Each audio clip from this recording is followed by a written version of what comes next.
Hi and welcome to In the Chair. I'm Brenton, Garen, your executive editor of Westside today. I'm joined by Matt Miller, who is a Democratic candidate for the 33rd Congressional District. Matt, thanks for joining us. Thanks for having me in the chair. I feel like one has arrived when you're in the chair. Absolutely. Well, let's jump straight into it. There are some big-name Democrats in this race, including State Senator Ted Lieu and former LA City Controller Wendy Gruhl. What are you doing to get yourself and your message out there?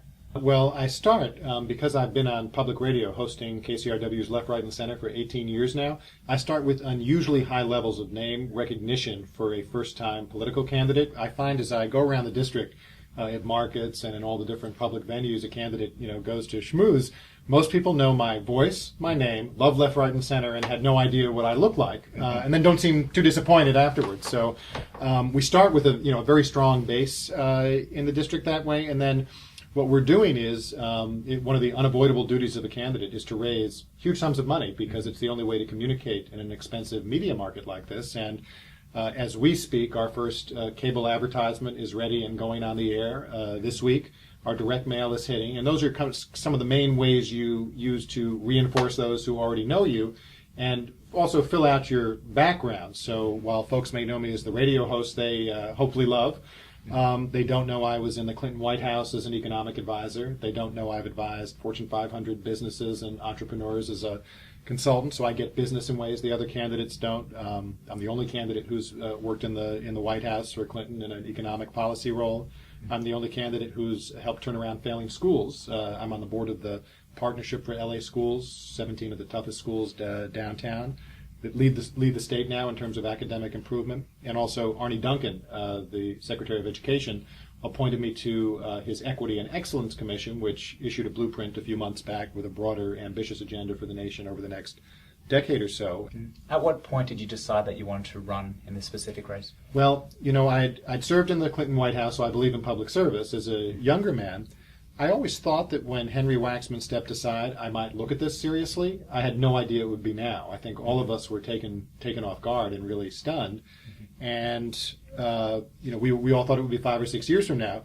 When he announced, we did some soul searching as a family very quickly. And my daughter's now 17. If she were much younger, I probably wouldn't do this. But she's basically off to college in a year, and we thought it'd be okay for the family, and I could put together a world-class campaign team and raise the money and want to make a difference this way. Healthcare and education are two issues listed on your campaign website that you would like to see addressed. Could you delve into each of those briefly? While Washington has spent a lot of time fighting about Obamacare, and I support Obamacare, we need to expand health coverage, and even though it's had problems being implemented and set up, I think when the dust clears we'll see a lot of new coverage for the uninsured.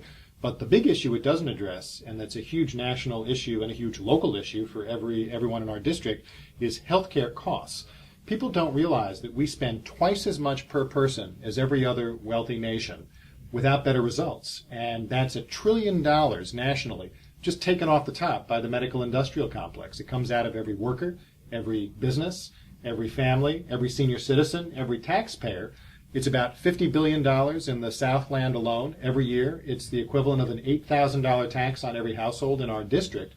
And, my view is that unless we take on the medical industrial complex and the price gouging that it's been engaging in, we're never going to have, on public budgets, we're not going to have the money we need to invest in things like research and development or infrastructure or preschool or recruiting a new generation of teachers that we need.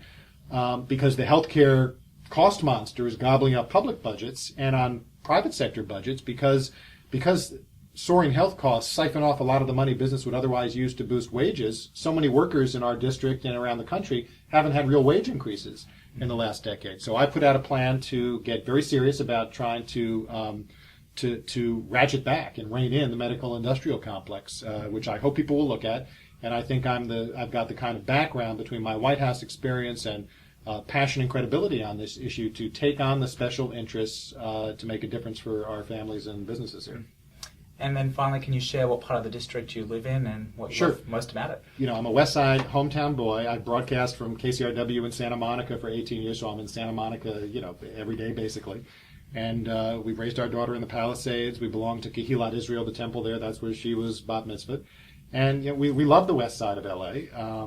Traffic's a major concern because we live it. You're practically locked in your home for certain hours of the day because of the mess around the 405, and I want to bring some creativity to that. But we love I grew up on the East Coast, and so did my wife.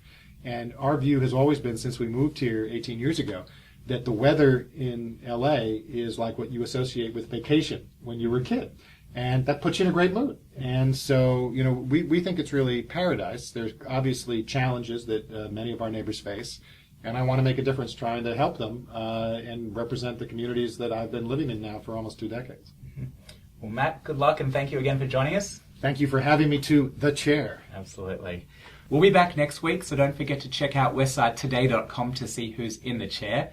I'm Brenton Garen for Westside TV.